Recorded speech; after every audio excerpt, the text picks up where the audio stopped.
kare-kare with isda. Ayan, isda natin.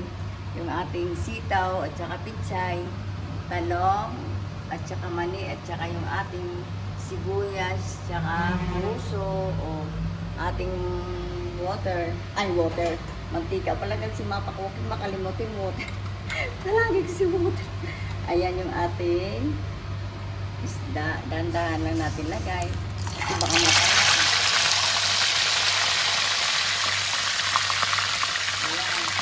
kakaiba naman ngayon yung ating kare-kare.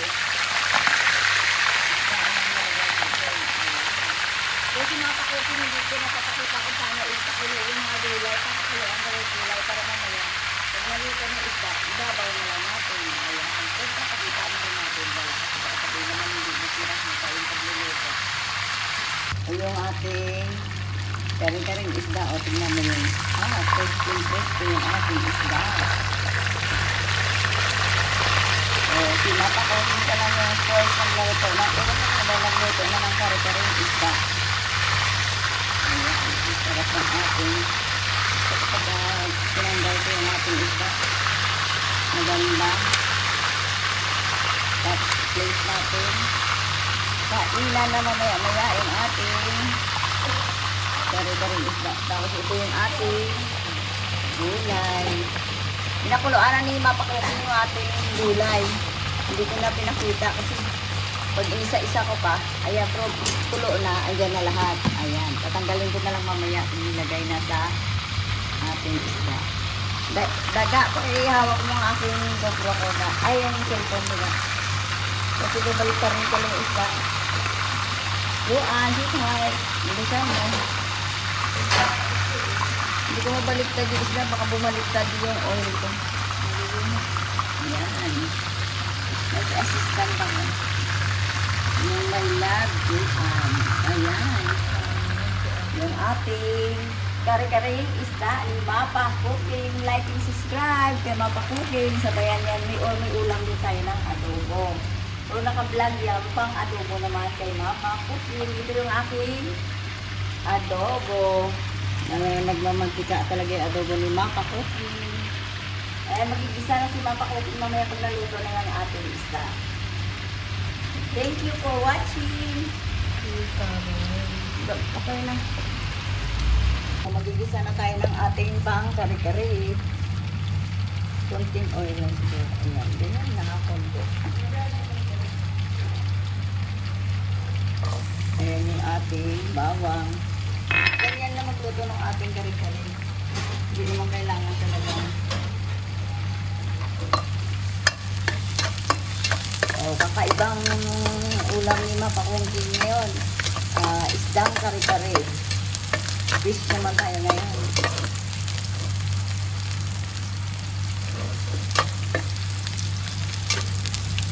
Yung ating kawali. Gumagala. Tayin ko lang mag-brown. Okay, ganun sila. Okay na natin yung ating sibuyas. Ay, kumain mo na. Ulam mo dyan, adobo.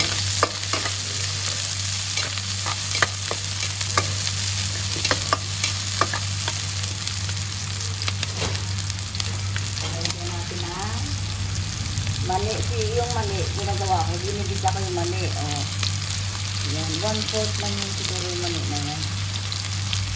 Okay na yan. Kunti lang naman. Hindi naman lang marami. Igigisa na ng bahagya yung ating yan, pakalagyan nyo ng water mo nila.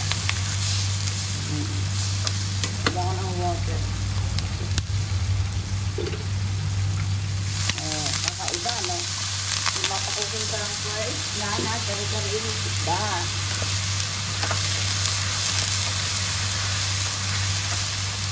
Tapos ang halo na natin dito yung gulay. Magigisa mo lang ako mamaya ng balikan yung Mapa Cooking. So, maglalagay na tayo ng water.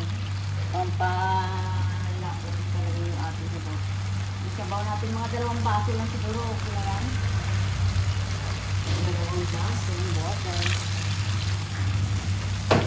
Medyo malapot na dyan. At hindi nyo nalagyan pang palapot. Palapot na po.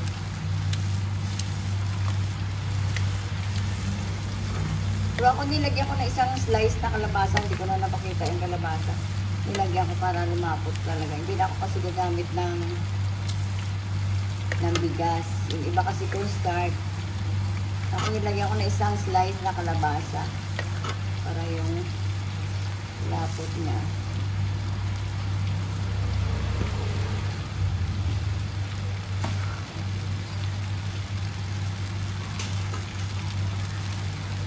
Kari-kari sauce na, di ba? Ang bilis na magawa ng ating kari-kari sauce. Ngayon lalagay na natin dyan yung ating mga gulay, yung isda natin.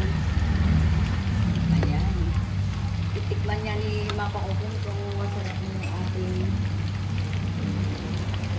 Kasi ito yung mani, may alat na. Ayan, pero konting asin na lang. Hindi pa naman gano'ng maalat. Ito, maglalagay mamaya ako ng gagawa akong bagoong ko. Ito may gawa talaga. Pero ito yung asin.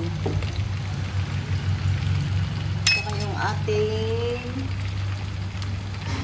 lahat na mga gamit ko, nililigpit ko yung nakakalimutan niya kung saan yung nalagay. Nilagyan natin ng tak-tak ng konti. Tak-tak-tak. Okay.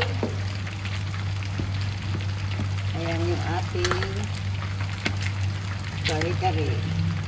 Yung Mapa Cooking, ayan, ang sarap ng ating sauce na kare-kare.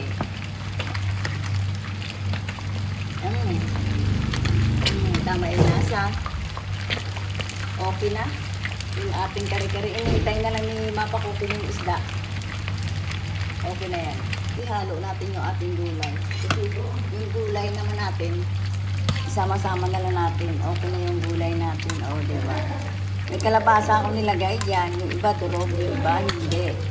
Ayan yung ating. Ano bibigay ko sa'yo? Bibigay ko sa'yo. 1.5. Ayan yung ating kare-kare. Ito na yung ating kare-kare isda ni Mapa Cooking. Like and subscribe kay Mapa Cooking. Thank you for watching. Ayan yung ating kare-kare. Piplate ni Mapa Cooking yung ating. Tignan mo yung aking kutsara, lumalayo. Pero okay na. Ihalo na lang natin sa plato. Ito yung ating mga gulay. Andito na rin yung puso. Diba? Kasi yung asawa ko, siya na lang maghahalo mamaya nung gusto niya ng plate ng ating kare-kare. Pero masarap ng ating sauce.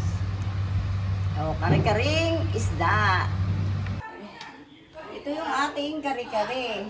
Lalagyan na natin yung ating puso, mga gulay, ayan. Kainan na tayo. Yung pichay, ayan. Ayan, sarap ng ating kare-karing gulay.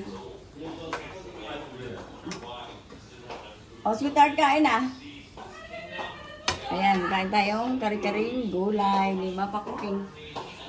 Ayan. Sarap. Okay na? Yun, no? Mamaya, Like and subscribe. Thank you for watching.